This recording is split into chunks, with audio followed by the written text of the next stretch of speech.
Price the Lord. കർത്താവിന്റെ പരിശുദ്ധമായ നാമം വാഴ്ത്തപ്പെടുമാറാകട്ടെ. അനുഗ്രഹിക്കപ്പെട്ട ഈ നല്ല നിമിഷത്തിനായി ഞാൻ ദൈവത്തിന് സ്തോത്രം ചെയ്യുന്നു. യൂട്യൂബിലൂടെ എന്നെ ശ്രദ്ധിക്കുന്ന പ്രിയപ്പെട്ട എല്ലാ സഹോദരി സഹോദരന്മാർക്കും യേശുക്രിസ്തുവിന്റെ നാമത്തിൽ സ്നേഹവന്ദനം. ഫിലിപ്പിയ ലേഖനം 3-ാം അധ്യായത്തിന്റെ 12 മുതൽ 14 വരെയുള്ള വേദഭാഗങ്ങളിൽ നിന്നാണ് നാം ദൈവത്തിന്റെ വചനം ചിന്തിച്ചുകൊണ്ടിരിക്കുന്നത്. ഈ വേദഭാഗത്തിന് ഒരു ചിന്ത കഴിഞ്ഞ ഒരു വീഡിയോയിൽ നമ്മൾ പറയാനിടയായി. ആത്മീക ജീവിതത്തിൽ അതൃപ്തിയുള്ളവരാകുക എന്നതായിരുന്നു ആ വീഡിയോയുടെ ടൈറ്റില്.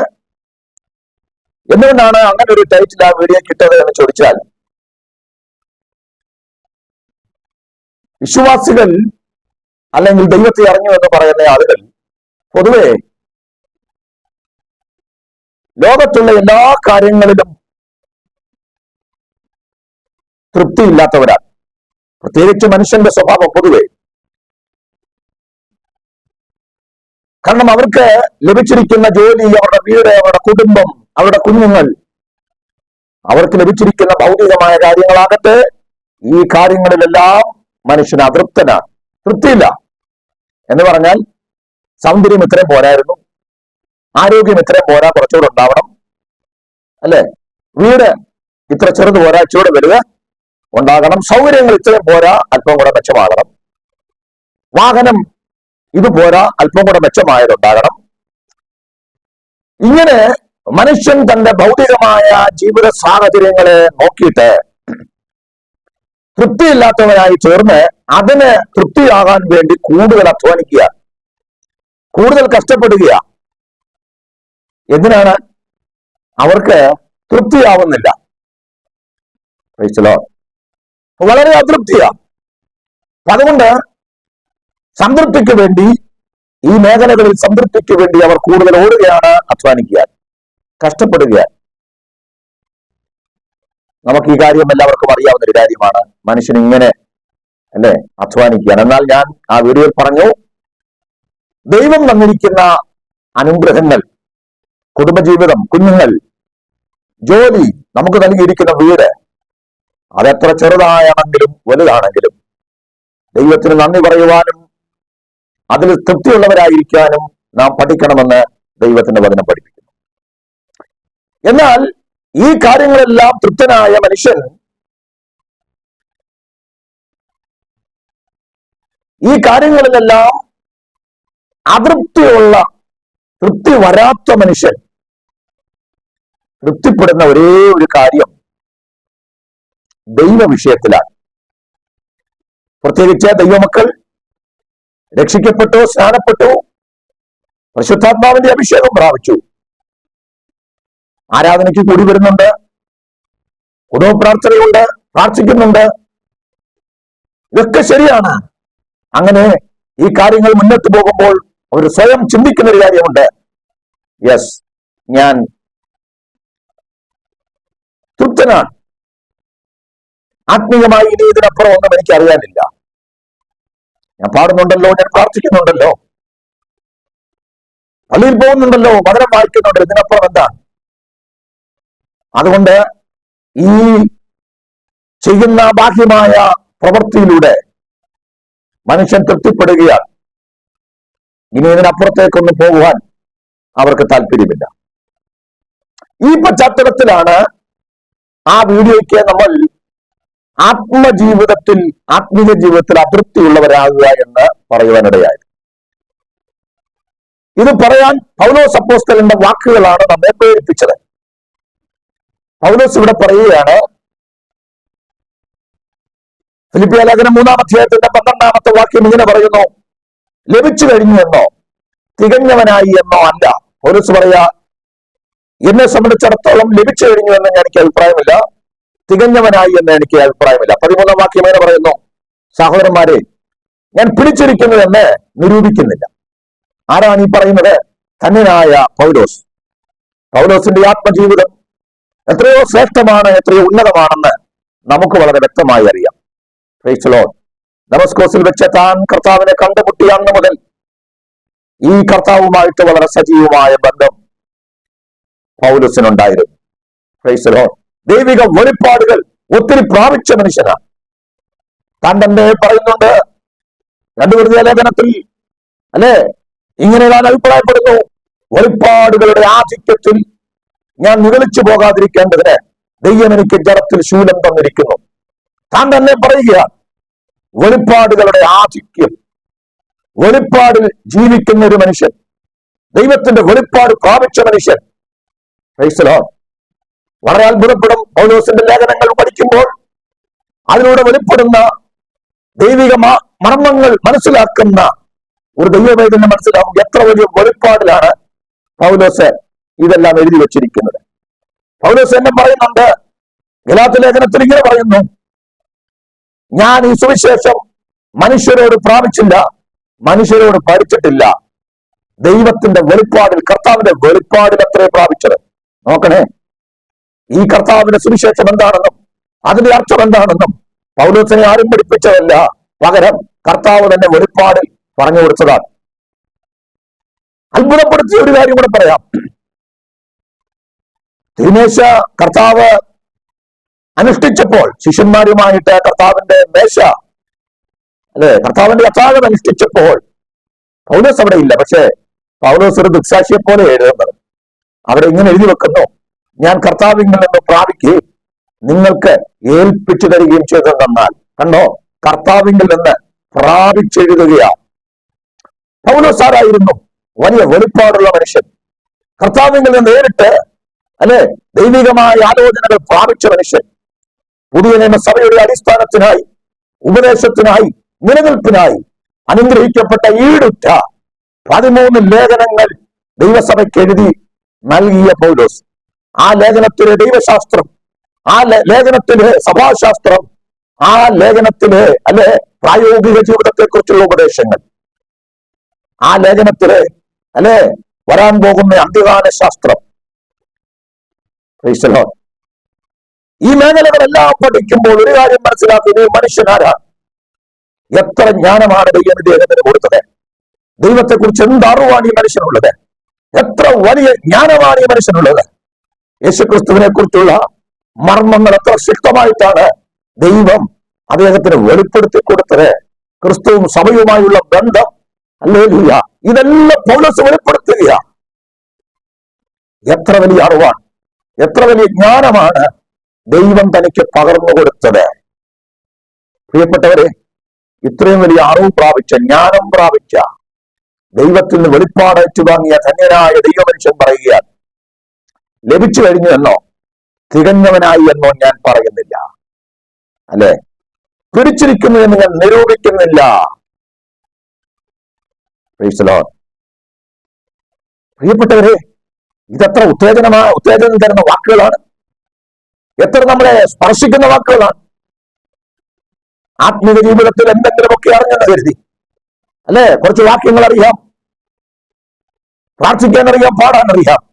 ഇനി ദൈവവചനം പഠിച്ചവരാണെങ്കിൽ അല്പവചനം അറിയാം, ദൈവശാസ്ത്രം കുറച്ച് പഠിച്ചിട്ടുണ്ട്, ചിലപ്പോൾ ഒരുപക്ഷെ നിങ്ങളൊരു വചന പണ്ഡിതനായിരിക്കാം, ദൈവവചനം ആഴമായി പഠിച്ച ഒരു ദൈവ മനുഷ്യനായിരിക്കാം. പക്ഷേ നിങ്ങൾ പറയേണ്ട ഒരു വലിയ യാഥാർത്ഥ്യമുണ്ട്. പൗലോസ് എന്ന് പറയുന്ന അഭിഷിക്തൻ, ഇത്രയും വലിയ ദൈവോറോ പ്രാപിച്ച, ഇത്രയും വലിയ വെളിപ്പാട് ശുശ്രൂഷിച്ച ആ മനുഷ്യൻ പറയുക, തികഞ്ഞവനായി എന്ന് ഞാൻ പറയുന്നില്ല.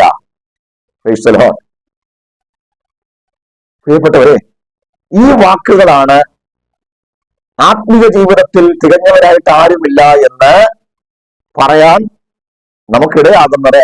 ആ വീഡിയോയ്ക്ക് അങ്ങനെ ഒരു ടൈറ്റിൽ കൊടുക്കാനിടയാണ്. അതുകൊണ്ട് ആദ്യത്തെ ആ വീഡിയോ എല്ലാവരും കാണണമെന്ന് ഞാൻ നിങ്ങളെ ഉത്സാഹിപ്പിക്കുന്നു.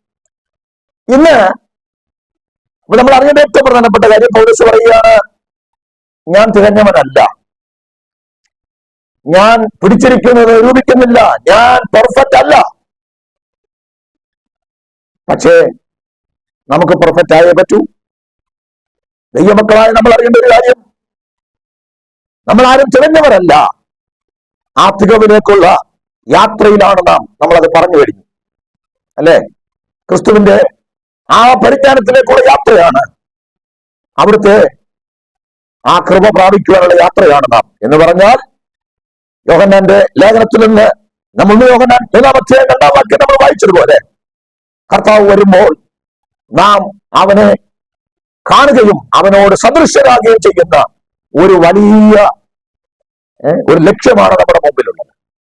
Price the Lord. അവന്റെ സ്വരൂപത്തോട് അനുരൂപമാകുവാനാണ്, അവനെ പോലെ ആകുവാനാണ് ദൈവം നമ്മെ വിളിച്ചിരിക്കുന്നത്. പ്രിയപ്പെട്ടവരെ, എത്ര വലിയ ലക്ഷ്യമാണ് നമ്മുടെ മുമ്പിലുള്ളത്. വചനം പറയുന്നത് പോലെ ക്രിസ്തു എന്ന തലയോളം വളരുവാനാണ് ദൈവം നമ്മെ വിളിച്ചിരിക്കുന്നത്. അതുകൊണ്ട് നാം എല്ലാവരും അറിഞ്ഞ് അംഗീകരിക്കേണ്ട ഒരു വിഷയം, ഈ ലോകത്ത് ഒരാളും തികഞ്ഞവരല്ല. അങ്ങനെ ആരെങ്കിലും പറയുന്നെങ്കിൽ അവരെ പോലെ അല്ലെ അജ്ഞർ, അറിവില്ലാത്തവർ വേറെ ആരുമില്ല.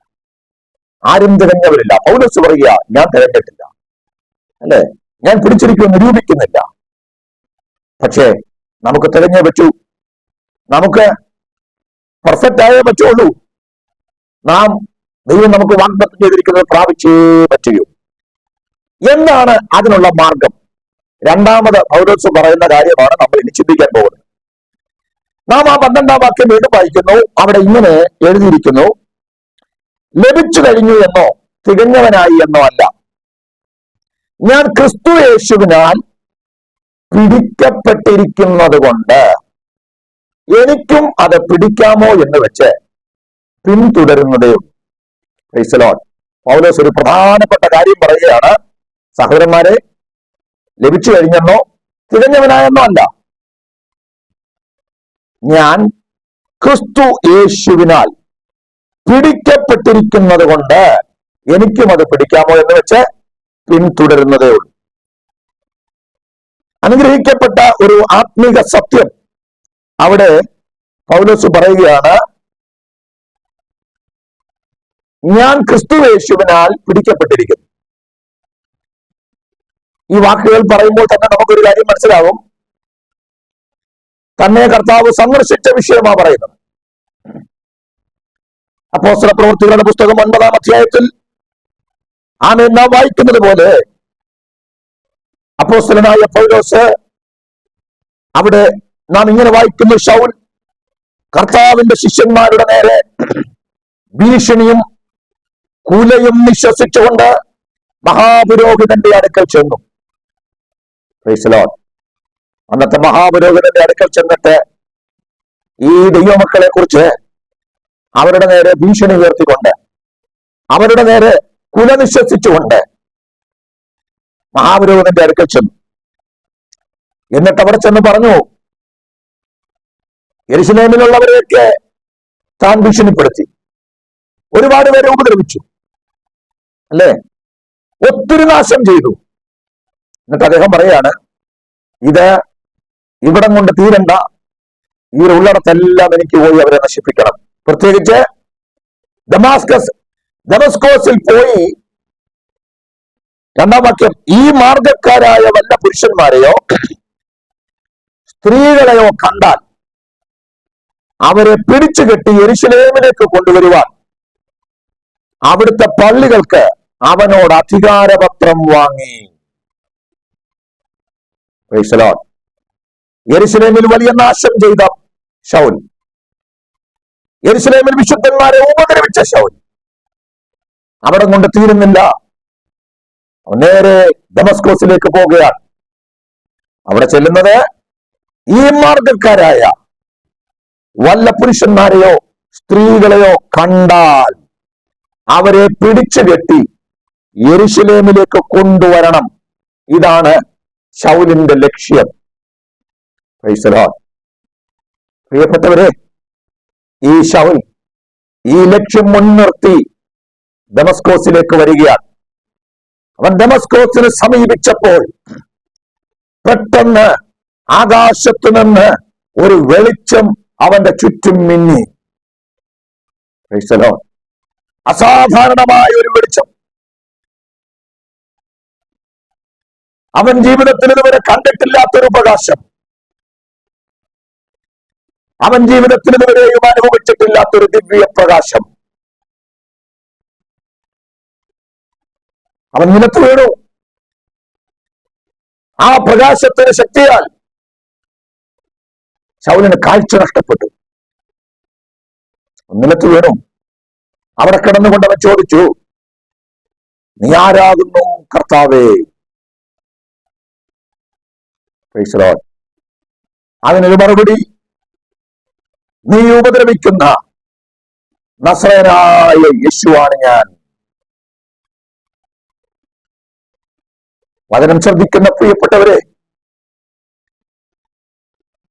ദൈവത്തിന്റെ സഭയെ മുടിക്കുവാൻ, കർത്താവിന്റെ മാർഗക്കാരെ നശിപ്പിക്കുവാൻ പാരായണം ചെയ്ത് അല്ലേ ദമസ്കോസിനോട് സമീപിച്ചപ്പോൾ അവിടെ ഇതാ ശൗലിനെ എതിരേറ്റ് നിൽക്കുന്നത് സാക്ഷാൽ നമ്മുടെ കർത്താവായ യേശു ക്രിസ്തു. അവിടുത്തെ ദിവ്യപ്രഭാവത്തിന് മുമ്പിൽ, അവിടുത്തെ തേജസ്സിന് മുമ്പിൽ ശൗൽ നിലത്ത് വീഴുകയാണ്.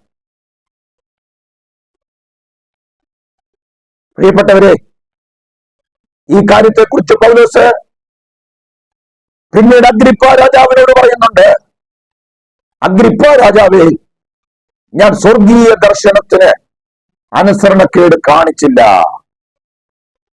പൗലോസിന് മനസ്സിലായി ഇത് സ്വർഗീയ ദർശനമാണ്. ഇത് ഈ ഭൂമിയിലെ വെളിച്ചമല്ല, സൂര്യന്റെ വെളിച്ചമല്ല, സൂര്യന്റെ പ്രഭയെ വെല്ലുന്ന ഒരു ദിവ്യ വെളിച്ചം, ഒരു ദിവ്യ തേജസ്. അത് യേശുവിന്റെ തേജസ്സാണ്, ദൈവത്തിന്റെ തേജസ്സാണ്. പൗലോസ് പറയുകയാണ്, ആ തേജസ്സിന് മുമ്പിൽ ഞാൻ വീണു, ആ ദർശനത്തിന് മുമ്പിൽ ഞാൻ വീണു. ചോദിക്കുകയാ, നീ ആരാകുന്നു കർത്താവേ? Price the lord. പ്രിയപ്പെട്ടവരെ, പൗലോസ് പറയുക, ഞാൻ ക്രിസ്തുവിനാൽ പിടിക്കപ്പെട്ടു. കർത്താവ് അവനോട് സംസാരിക്കുക, നീ ഉപദ്രവിക്കുന്ന നസ്രയനായ യേശുവാണ് ഞാൻ. Price the Lord. ശൗൽ എന്ന് പറഞ്ഞ മനുഷ്യൻ ഞെട്ടിപ്പോയി. അവൻ വിളിച്ച വിളി കേട്ടോ, നീ ആരാകുന്നു കർത്താവേ? തിരിച്ചുള്ള മറുപടി, നീ ഉപദ്രവിക്കുന്ന നസ്രയനായ യേശുവാണ്. തന്റെ മുമ്പിൽ പ്രത്യക്ഷപ്പെട്ടിരിക്കുന്ന യേശു സാക്ഷാൽ ദൈവമാണെന്നുള്ള തിരിച്ചറിവ് ശൗലിന്റെ അകത്ത് അല്ലെ കൊള്ളിയാൻ പോലെ പിന്നി. അവൻ ഏതു മാർഗത്തെ മുടിക്കുവാൻ വന്നോ അതേ മാർഗമാണ് സാക്ഷാൽ ദൈവത്തിന്റെ മാർഗമെന്നും ആ ദൈവത്തിന്റെ മാർഗം, ആ ദൈവത്തിന്റെ സഭ ഈ ഭൂമിയിൽ സ്ഥാപിക്കുവാൻ ഇറങ്ങി വന്നവനാണ് നസ്രയനായ യേശു എന്നും അവിടുത്തെ ദൈവപുത്രനാണെന്നും അവന്റെ അകത്ത് ഈ വെളിപ്പാടുണ്ടാകുകയാണ്. അവന്റെ കാഴ്ചപ്പാട് മാറുകയാണ്, ചിന്താഗതി മാറുകയാണ്. ആ ദിവ്യ ദർശനം ശൗലിനെ കീഴടക്കി കളഞ്ഞു. ആളുമാറിയവനെ പോലെ അവൻ മാറാൻ തുടങ്ങി. നീ ആരാകുന്നു കർത്താവേ എന്ന് അവൻ വിളിച്ചു ചോദിച്ചു. ഇതേ സമയം അനന്യാസ് എന്ന് പറയുന്ന ഒരു ശിഷ്യന് ദൈവം പ്രത്യക്ഷനായി ശൗലിനെ കുറിച്ചുള്ള കൽപ്പന കൊടുക്കുക. നീ ചെല്ലുക, അനന്യാസിനോട് പറഞ്ഞു, നീ ചെല്ലുക, ശൗലിനെ അന്വേഷിക്കുക, അവന് വേണ്ടി പ്രാർത്ഥിക്കുക.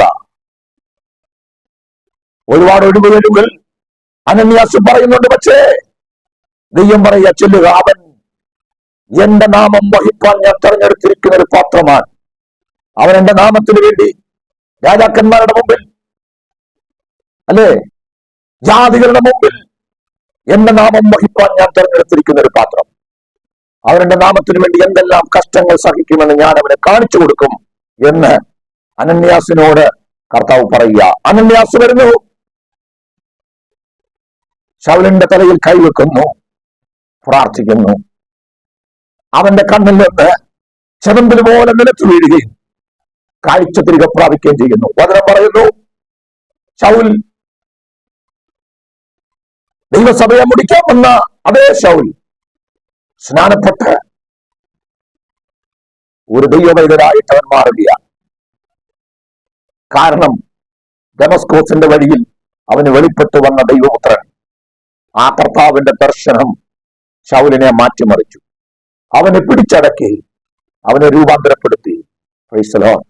ചരിത്രം അല്പം പുറകോട്ട് പോയി പരിശോധിച്ചാൽ ശൗൽ എന്ന് പറയുന്ന മനുഷ്യൻ ഇസ്രായേലിലെ ബെന്യാമിൻ ഗോത്രത്തിൽപ്പെട്ട മനുഷ്യനാണ്. ബെന്യാമിൻ ഗോത്രത്തിന്റെ പ്രത്യേകത, ഇസ്രായേലിലെ ആദ്യത്തെ രാജാവായ ശൗൽ ബെന്യാമിൻ ഗോത്രജനാണ്. ഒരുപക്ഷെ ആ ബെന്യാമിൻ ഗോത്രത്തിൽപ്പെട്ട ശൗൽ എന്ന രാജാവിനോടുള്ള ബന്ധത്തിൽ ആയിരിക്കാം ഒരുപക്ഷെ അങ്ങനെ ഒരു പേര് ശൗലിന് കൊടുത്തതെന്ന് ചിന്തിക്കുന്നവരുമുണ്ട്. എന്നുമാകട്ടെ, ആ ഗോത്രത്തെ പിതാമഹൻ യാക്കോബ് അനുഗ്രഹിക്കുമ്പോൾ ഗോത്രത്തോട് പറഞ്ഞൊരു കാര്യമുണ്ട്, ബെന്യാമിൻ ഗോത്രത്തെ കുറിച്ച് പറഞ്ഞൊരു കാര്യമുണ്ട്. ബെന്യാമിൻ കടിച്ചു കീറുന്ന ചെന്നായിയാണ്. ശരിയല്ലേ? ബെന്യാമിൻ ഗോത്രത്തിലെ കടിച്ചു കീറുന്ന ചെന്നായിയെ പോലെ യെരൂശലേമിൽ ദൈവത്തിന്റെ സഭയെ മുടിച്ച് ദമസ്കോസിലും വന്ന് ശിഷ്യന്മാർക്കെതിരെ ഭീഷണിയും കൊലയും നിശ്വസിച്ചുകൊണ്ട് മഹാപുരോഹിതമായ അധികാരപത്രവും വാങ്ങിക്കൊണ്ടുവന്ന ബെന്യാമിൻ ഗോത്രക്കാരനായ കടിച്ചു കീറുന്ന ചെന്നായിയുടെ സ്വഭാവം ഉണ്ടായിരുന്ന ഗോത്രത്തിൽപ്പെട്ട അതേ ശൗല്, അതേ വർദ്ധിത വീര്യത്തോടെ, അതേ ശക്തിയോടെ, കരുത്തോടെ ഒരു ചെന്നായി വരുന്നത് പോലെ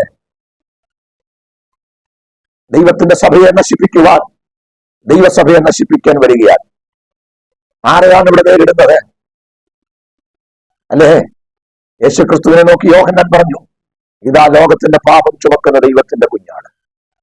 സർവ്വലോകത്തിന്റെ ഈ പാപം ചുമക്കുന്ന കുഞ്ഞാട് നമ്മുടെ കർത്താവാണ്. അല്ലേ? യേശുവിന്റെ മാർഗം, നസ്രായ മാർഗത്തെ നശിപ്പിക്കുവാൻ ശൗൽ ഇറങ്ങിത്തിരിക്കുമ്പോൾ ഈ നസ്രായ മാർഗത്തിന്റെ നേതാവിനെ കുറിച്ച് ശൗലിന് കാര്യമായി പിടിയില്ല. കാരണം ശൗൽ ഒരിക്കലും യേശുവിനെ നേരിട്ട് കണ്ടിട്ടില്ല എന്നാണ് നമ്മൾ മനസ്സിലാക്കുന്നത്.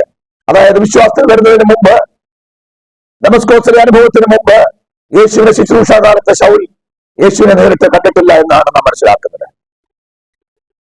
ഒരുപക്ഷെ താൻ പഠനത്തോടുള്ള ബന്ധത്തിൽ അവിടെ വിട്ട് തർസോസിലോ മറ്റുമായിരുന്ന സമയത്തായിരിക്കാം കർത്താവിന്റെ ശുശ്രൂഷ അവിടെ നടന്നത്. എന്നുമാകട്ടെ, ഈ ശൗൽ യേശുവിനെ കുറിച്ചുള്ള തന്റെ കേട്ടറിവ ധാരണ, അത് വെച്ചിട്ട് അവന്റെ മനസ്സിൽ ഒരു ചിത്രമുണ്ട്. ആ ചിത്രം മനസ്സിൽ വെച്ചുകൊണ്ടാണ് യേശുവിന്റെ മാർഗത്തെ മുടിക്കുവാൻ ശൗൽ ഇറങ്ങി വരുന്നത്. ദമസ്കോസിൽ കടിച്ചു വീർന്ന ചെന്നായിയെ പോലെ ദൈവത്തിന്റെ കുഞ്ഞാടിന്റെ അടുക്കിലേക്ക് വരുമ്പോൾ ശൗൽ അറിഞ്ഞില്ല ഈ കുഞ്ഞാട് യഹൂദാ ഗോത്രത്തിലെ സിംഹമാണെന്ന് ശൗൽ അറിഞ്ഞില്ല. പ്രിയപ്പെട്ടവരെ, യഹൂദാ ഗോത്രത്തിലെ സിംഹത്തിന് മുമ്പിൽ ബെന്യാമിൻ ഗോത്രത്തിലെ ആ ചെന്നായ, അല്ലെ, ആ ചെന്നായുടെ അനുഗ്രഹവശത്തുകൾ അങ്ങനെയാണല്ലോ, കടിച്ചു കീറുവാൻ ദൈവസഭയെ മുടിക്കാൻ വന്നെങ്കിൽ അവിടെ ഇതാ ശൗൽ അവിടെ പരാജയപ്പെടുകയാണ്.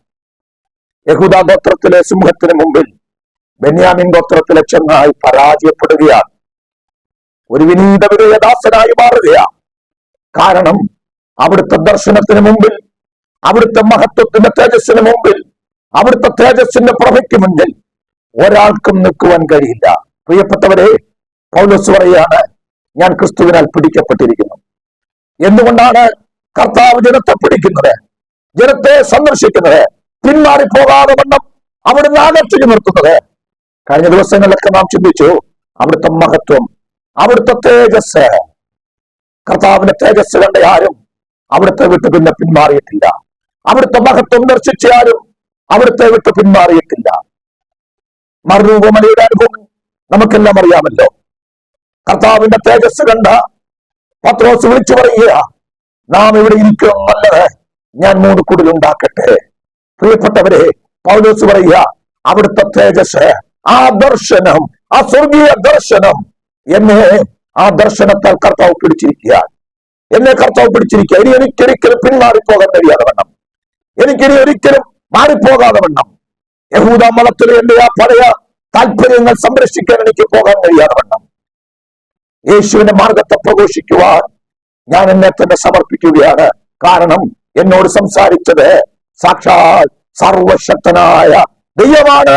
ആ ദൈവത്തിന്റെ വെളിപ്പാടാണ് എന്റെ മുമ്പിൽ വെളിപ്പെട്ടു നിൽക്കുന്നത്. ഈ ദർശനം എന്നെ ഇതാ കീഴടക്കി കഴിഞ്ഞു എന്ന് ആ ദർശനം ആ കർത്താവിന്റെ ഒരു വിനീത വിധേയ ദാസനാക്കി മാറ്റിക്കളഞ്ഞു. പൗലോസ് പറയാണ്, കർത്താവിനാൽ ഞാൻ പിടിക്കപ്പെട്ടിരിക്കുന്നു. പ്രിയപ്പെട്ടവരെ, നമ്മെല്ലാം ഈ കർത്താവ് അവിടുത്തെ കാൽവറിയിലെ ആ മഹത്വത്താൽ പിടിച്ചിരിക്കുക. അവിടുത്തെ തേജസ്സാണ് നമ്മളെ അവിടുന്ന് പിടിച്ചു നിർത്തിയിരിക്കുന്നത്. ഞാൻ എപ്പോഴും പറയാറുള്ളത് പോലെ, യേശുവിനെ അനുഗമിച്ച ശിഷ്യന്മാരെ അവരെ കർത്താവ് വിളിക്കുന്ന സംഭവങ്ങൾ നാം വായിച്ചു പറയാൻ അത്ഭുതകരമായ കാര്യമാണ്. ശിഷ്യന്മാരുടെ യേശു എന്ന് പറഞ്ഞു,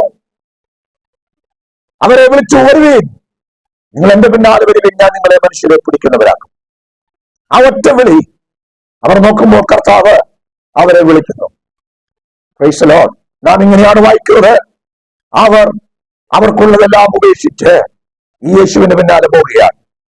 എന്താണ് അവരിങ്ങനെ പോകാൻ കാരണം? എന്ത് പ്രത്യേകതയാണ് യേശുവിനെ അവർ കണ്ടത്? നാട്ടിലുള്ള ആർക്കും കാണാൻ പറ്റാത്തൊരു പ്രത്യേകത, പരീക്ഷന്മാർക്കും ശാസ്ത്രിമാർക്കും ക്രിസ്തുവിൽ കാണാൻ പറ്റാത്തൊരു പ്രത്യേകത ശിഷ്യന്മാർ കണ്ടു. അവർ കണ്ടത്, യോഹന്നാൻ വിളിച്ചു പറയുന്നു, ഞങ്ങൾ പിതാവിന്റെ തേജസ്സാണ് അവനിൽ കണ്ടത്. പ്രിയപ്പെട്ടവരെ, അത് തന്നെയാണ് സ്തോത്രം പൗലോസും കണ്ടത്. അവൻ കണ്ടു തേജസ് വാരി ചുറ്റിയ കർത്താവിന്റെ ദർശനം. ഹല്ലേലൂയ. സ്വർഗീയ ദർശനം. ഒരു വിശ്വാസി അവന്റെ ജീവിതത്തെ ആത്മീയമായി ക്രമീകരിക്കുന്നത്, അടുത്തൊരു സ്റ്റെപ്പിലേക്ക് അവൻ പോകുന്നത് അവൻ കണ്ട ദർശനത്തിന്റെ അടിസ്ഥാനത്തിലാണ്, അല്ലെങ്കിൽ അവൻ കാണുന്ന കർത്താവിനെ കുറിച്ചുള്ള കാഴ്ചപ്പാടിന്റെ അടിസ്ഥാനത്തിലാണ്. പ്രിയപ്പെട്ടവരെ, കാഴ്ചപ്പാടാണ്, ദർശനമാണ് ആളുകളെ വ്യത്യസ്തരാക്കുന്നത്. ദർശനമാണ് ആളുകളുടെ ജീവിതത്തെ പണിയുന്നത്. ദർശനമാണ് കഷ്ടം സഹിക്കുവാൻ ആളുകളെ പ്രേരിപ്പിക്കുന്നത്.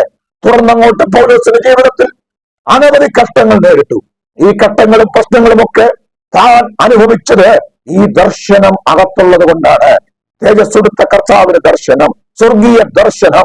ആ ദർശനം കണ്ട പൗലോസ് ഈ കർത്താവിനെ പിൻപറ്റുവാൻ പിന്നെ തീരുമാനിക്കുകയായിരുന്നു. മഹാപുരോഹിതന്മാരുടെ ആ നിർദ്ദേശം അവൻ കളഞ്ഞു. അവരുടെ നസ്രായ മതത്തിന്റെ ആജ്ഞ അനുസരിക്കുവാൻ തയ്യാറായി. യഹൂദ മതത്തിന്റെ ആജ്ഞകളെ അവൻ പുറകിൽ കളഞ്ഞു. നസ്രായന്റെ വാക്കുകൾ കേട്ടവൻ മുന്നോട്ട് പോയി. കാരണം അവിടെ അവൻ പിടിക്കപ്പെടുകയായിരുന്നു. പ്രിയപ്പെട്ടവരെ, കർത്താവ് നമ്മെ പിടിക്കുന്ന ദൈവമാണ്, നമ്മെ പിടിച്ചിരിക്കുന്ന ദൈവമാണ്. അവിടുത്തെ ദർശനം, അവിടുത്തെ ക്രൂശിന്റെ ദർശനം, അവിടുത്തെ മഹത്വത്തിന്റെ ദർശനം, അവിടുത്തെ സുവിശേഷത്തിന്റെ തേജസ് കൊണ്ടാണ് ദൈവം നമ്മെ ആകർഷിക്കുന്നത്. വചനം പറയുകയാണ്, സുവിശേഷം എന്ന് പറയുന്നത്, വചനം എന്ന് പറയുന്നത് ചിലർക്ക് ഭോഷത്വമാണ്, എന്നാൽ രക്ഷിക്കപ്പെടുന്നവർക്ക് അത് ദൈവശക്തിയാണ്. അത് ദൈവത്തിന്റെ ശക്തിയാണ്, രക്ഷിക്കുവാനുള്ള ശക്തിയാണ്. ഈ ക്രൂശിന്റെ ദർശനമാണ്, ഈ കർത്താവിന്റെ ദർശനമാണ്, ഈ മഹത്വത്തിന്റെ ദർശനമാണ് നമ്മെ നിലനിർത്തുന്നത്. പൗലോസിന് ദൈവം വെളിപ്പെട്ട ആ ദർശനം പഴയ നിയമത്തിൽ ചിലർക്ക് ദൈവം കൊടുത്ത ദർശനത്തോട് സാമ്യം പുലർത്തുന്ന ദർശനമാണ്. ആ കാര്യം കൂടെ ഒന്ന് ചിന്തിച്ച് നമുക്ക് ഈ ഭാഗം അവസാനിപ്പിക്കാം. അതെന്താണ്?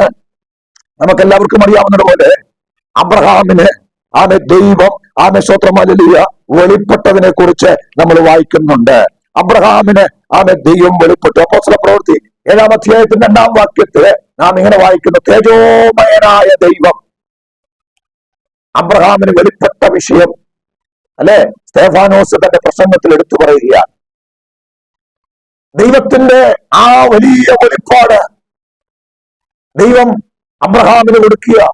അബ്രഹാം എന്ന് പറയുന്ന മനുഷ്യൻ ദൈവത്തെ കണ്ടിട്ടില്ലാത്ത, ദൈവവിശ്വാസി അല്ലാത്ത ഒരു മനുഷ്യൻ എങ്ങനെയാണ് ഈ ദൈവത്തിന് വേണ്ടി നിൽക്കുവാൻ തയ്യാറായത്?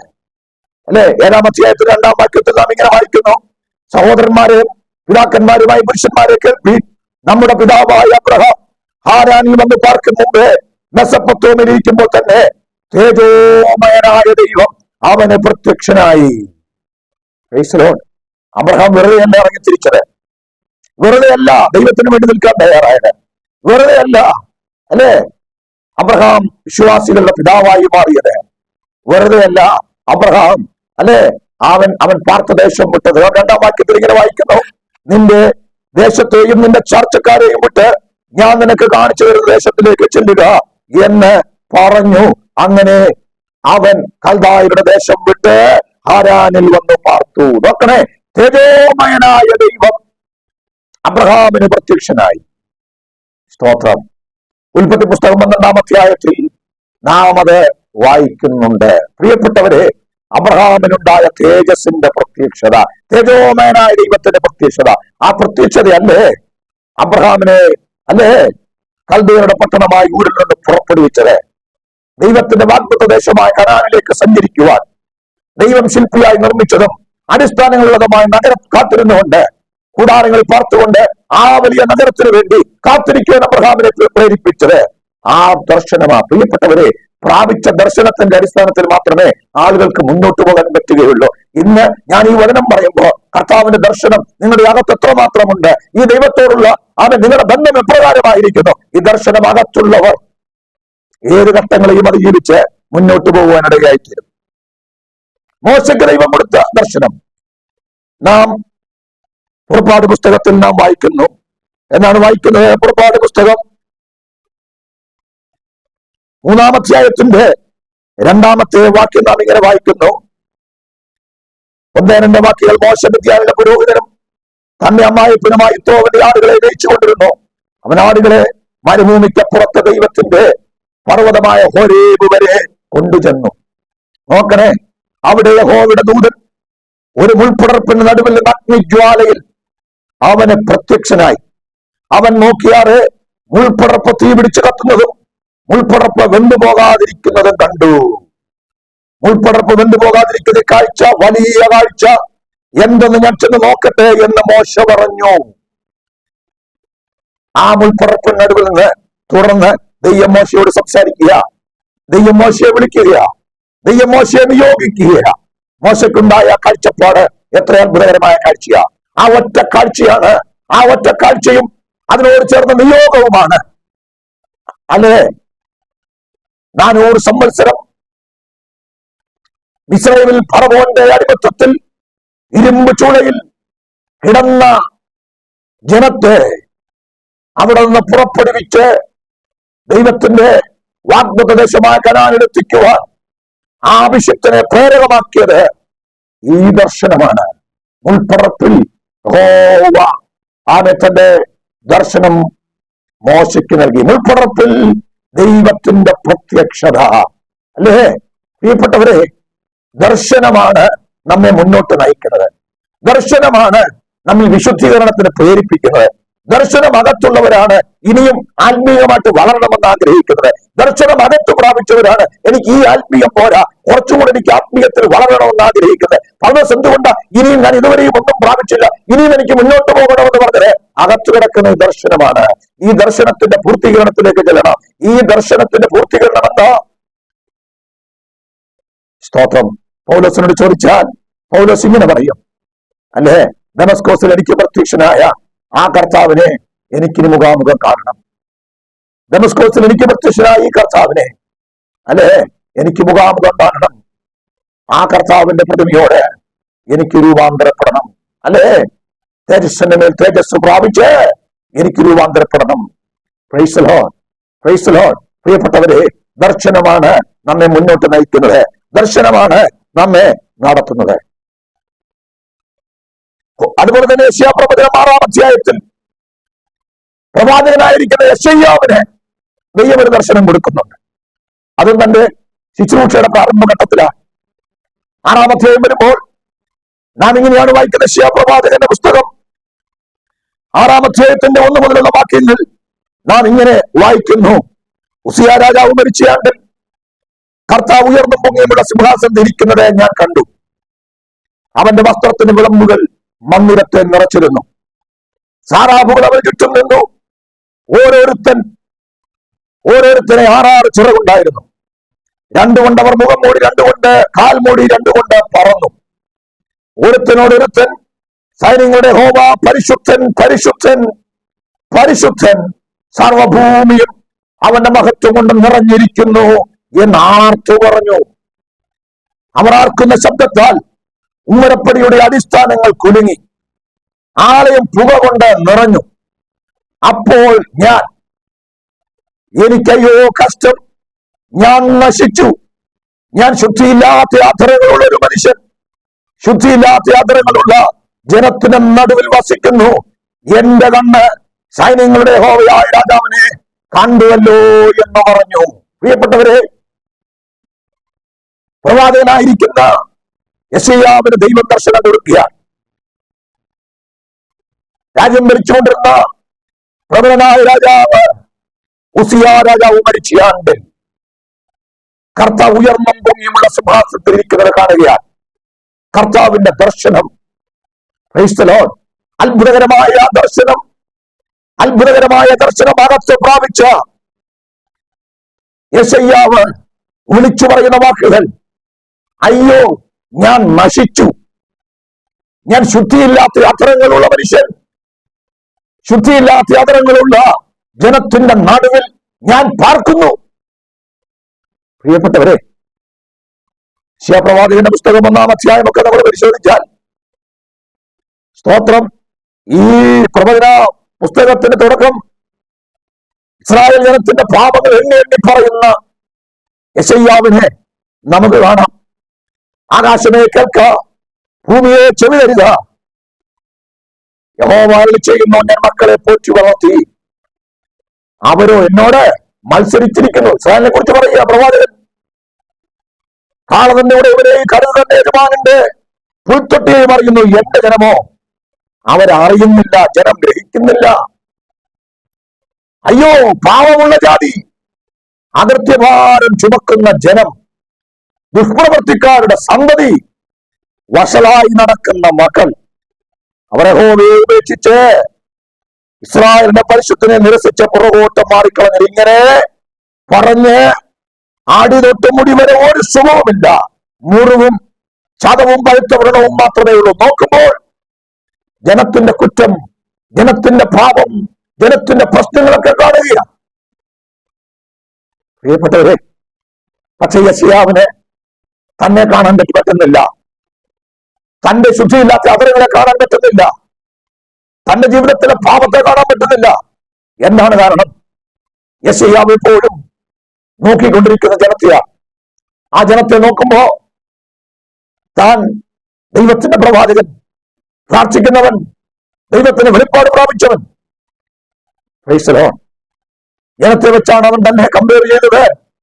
യേശു പറഞ്ഞതുപോലെ, സ്തോത്രം, ചുങ്കക്കാരന്റെയും പരീശന്റെയും പ്രാർത്ഥന പോലെ. പരീശനെപ്പോഴും ചുങ്കക്കാരനെ വെച്ചിട്ടാണ് നോക്കുന്നത്, അവനേക്കാൾ ഞാൻ വളരെ ബെറ്ററാണ്. നമ്മുടെ ഇടയിൽ അങ്ങനെയല്ലേ? ആളുകൾ ആത്മീയമായിട്ട് വളരാത്തത് എന്താണ്?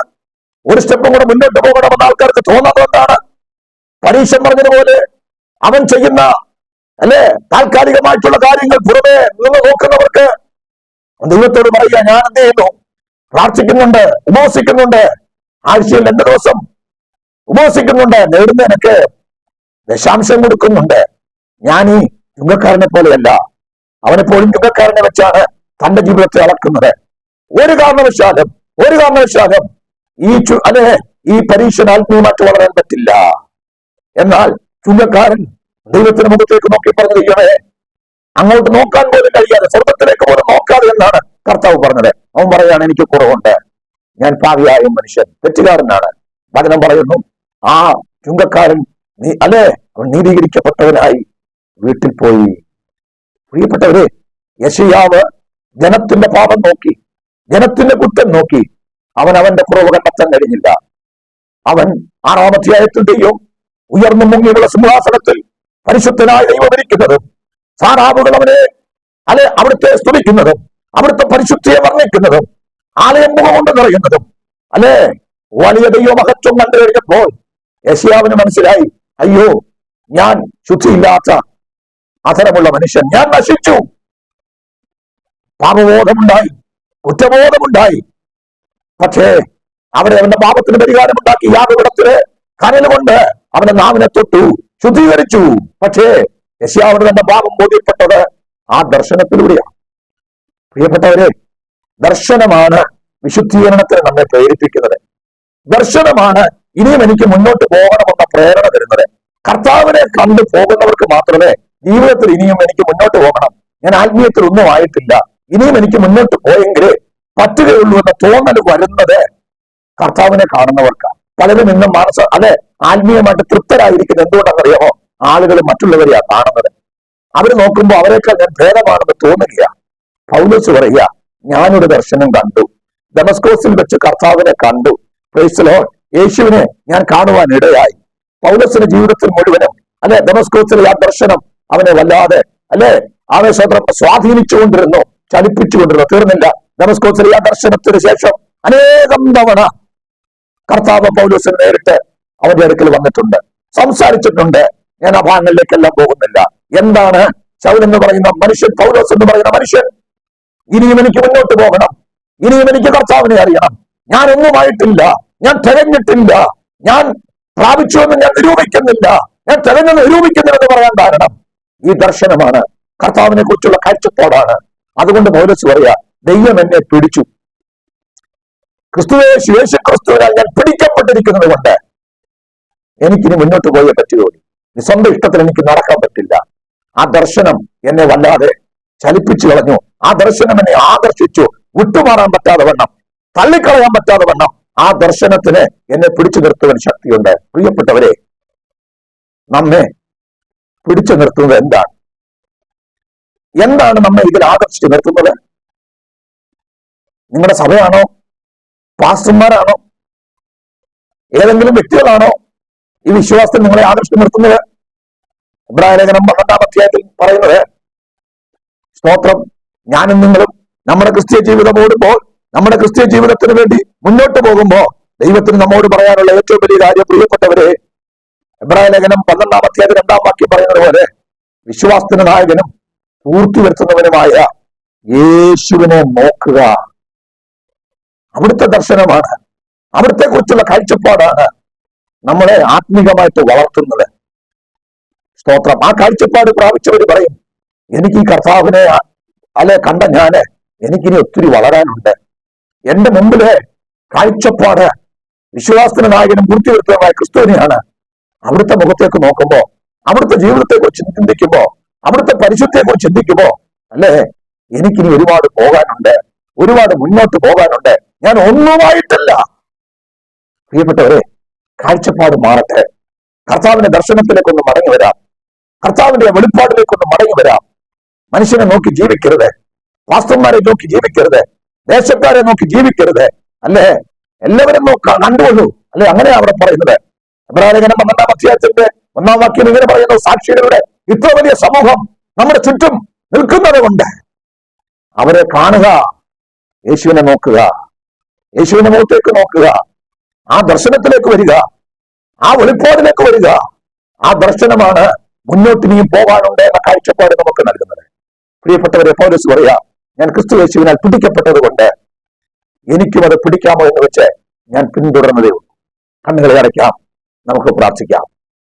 അളവ് കൂടാതെ ഞങ്ങളെ സ്നേഹിക്കുന്ന ഞങ്ങളുടെ വാഴ്ത്തപ്പെട്ട ദൈവമേ, പരിശുദ്ധനും നിത്യനുമായ ഞങ്ങളുടെ സ്വർഗീയ പിതാവേ, പൗലോസ് പറഞ്ഞതുപോലെ കർത്താവേ, ഞാൻ ക്രിസ്തു യേശുവിനാൽ പിടിക്കപ്പെട്ടിരിക്കുന്നു. ഒരു വലിയ സ്വർഗീയ ദർശനം പൗലോസിന് കൊടുത്തു. പൗലോസിന് മാത്രമല്ല, ഞങ്ങൾക്കും ആ കാൽവറിയുടെ ദർശനം നൽകി. കർത്താവേ, ഞങ്ങളുടെ വിശ്വാസത്തിന് നായകനും പൂർത്തി വരുത്തുന്നവനും അങ്ങയാണ് ഞങ്ങൾ കാണുന്നത്. അവിടുത്തെ മുഖത്തേക്കാണ് ഞങ്ങൾ നോക്കുന്നത്. അവിടുന്നാണ് ഞങ്ങളുടെ ആത്മജീവിതത്തെ ചലിപ്പിച്ചു നിർത്തുന്നത്. അവിടുത്തെ മുഖത്തേക്ക് നോക്കുമ്പോഴാണ് ഞങ്ങൾ ഇനിയും വളരാനുണ്ടെന്ന് ഞങ്ങൾക്ക് ബോധ്യം വരുന്നത്. അവിടുത്തെ ജീവിതത്തെ പഠിക്കുമ്പോഴാണ് ഞങ്ങൾ എത്രയോ താഴെയാണെന്ന് ഞങ്ങൾക്ക് ബോധ്യം വരുന്നത്. കർത്താവേ, അവിടുത്തെ മുഖത്തേക്ക് നോക്കി ഞങ്ങൾക്ക് പിന്നെയും മുന്നേറുവാൻ കൃപ നൽകണമേ. വിശ്വാസത്തിന് നായകനും പൂർത്തി വരുത്തുന്നവനായ കർത്താവേ, ഞങ്ങളിൽ നല്ല പ്രവൃത്തി ആരംഭിച്ചവൻ അവിടുത്തെ നാളോളം തികയ്ക്കുമെന്ന് അരുളി ചെയ്തിട്ടുണ്ടെങ്കിൽ ആ നിത്യത്തിലെത്തുന്നവരെയും കർത്താവേ, ഞങ്ങൾ വളരുവാൻ, ആത്മീയമായിട്ട് വളരുവാൻ, കർത്താവിന്റെ കൃപയിൽ വളർന്ന്, കർത്താവേ, അങ്ങയുടെ വചനം പറയുന്നത് പോലെ അവിടുത്തെ തലയോളം വളരുവാൻ, കർത്താവേ, അങ്ങയെ ഞങ്ങൾ കാണുമ്പോൾ അവിടുത്തോട് ആവേശം അനുരൂപപ്പെടുവാൻ ഞങ്ങളെ വളർത്തണമേ. ഒരു ആത്മീയ ദാഹം ഞങ്ങൾക്ക് നൽകണമേ. വളരുവാനുള്ളൊരു കൊതി ഞങ്ങൾക്ക് നൽകണമേ. അതിന് വലിയ താല്പര്യം ഞങ്ങൾക്ക് നൽകണമേ. പുത്തുപുരത്തെ അനുഭവം ഞങ്ങളെ വിടുവിക്കണമേ. കർത്താവേ, പാരമ്പര്യ ആരാധന ഞങ്ങളെ വിടുവിക്കണമേ. കർത്താവേ, ആത്മീയമായ സംതൃപ്തി ഞങ്ങളെ വിടുവിക്കണമേ. ഞങ്ങൾക്കൊരു വലിയ ആത്മീയ വിശപ്പ് നൽകണമേ. കർത്താവേ, ആത്മാവിൽ ദരിദ്രരായവർ ഭാഗ്യവാന്മാർ എന്ന് പറഞ്ഞതുപോലെ ഒരു വലിയ ആത്മീയ ദാരിദ്ര്യം ഞങ്ങൾക്ക് നൽകണമേ. അങ്ങനെ ചെയ്യുന്നതിനായിട്ട് സ്തോത്രം. യേശുക്രിസ്തുവിൻ വലിയൊരു നാമത്തിൽ തന്നെ. ഇത്രത്തോളം സമയം ദൈവത്തിന്റെ വചനം ശ്രദ്ധിച്ച എല്ലാവർക്കും യേശുക്രിസ്തുവിന്റെ നാമത്തിൽ വന്ദനം പറയുന്നു. കർത്താവ് നമ്മെ എല്ലാവരെയും അനുഗ്രഹിക്കുമാറാകട്ടെ.